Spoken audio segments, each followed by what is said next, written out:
This game is only 10 years old, and I say only because by Nintendo 64 standards, that's fairly recent. This was a very late release in the console's lifespan, published just 7 months before Nintendo launched the GameCube. And you might assume that would make this a technical marvel, one of those games that really benefits from its developers having a strong familiarity with the console. But unfortunately, that's not what Dr. Mario was prescribing on the Nintendo 64.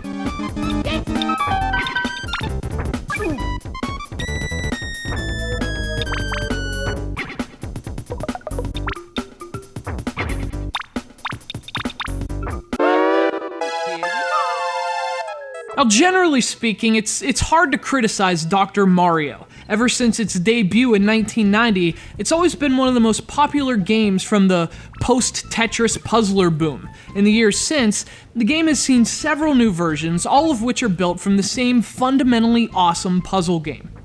This was the third Dr. Mario title released for a home console, and in some ways, it was the most ambitious. Dr. Mario 64 had more features and modes than any previous Dr. Mario game, but in other ways, it was also the least ambitious. You have to look at a release like this in context, and in 2001, Nintendo 64 owners expected a lot more than this.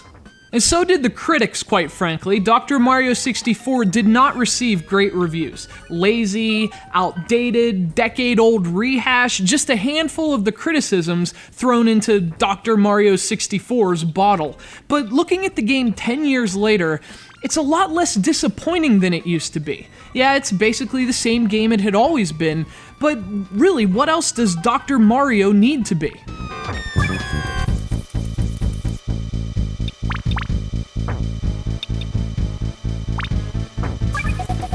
The first thing you notice with Dr. Mario 64 is that it gives you a lot of ways to play. In fact, for single-player options alone, there are 6 different gameplay modes. A classic Dr. Mario mode is your first option, but there's also a versus mode against the computer, a marathon mode, a score attack mode, a flash mode, there's even a story mode. Yes, there is actually a story, flimsy as it may be. Wario wants to steal Dr. Mario's Mega Vitamins, but of course, it's never that simple. And these really silly cutscenes tie together an increasingly tough series of versus puzzles, and although the story is complete nonsense, the effort, however minimal, is appreciated. Marathon and Score Attack offer their own self-explanatory twists on the Dr. Mario formula, but the Flash mode is pretty interesting. Rather than destroying every last virus in the bottle, you only have to go for the flashing ones instead. It's not some major revelation, but it is a fun new take on the traditional game. And actually, that's not a bad description of Dr. Mario 64 as a whole.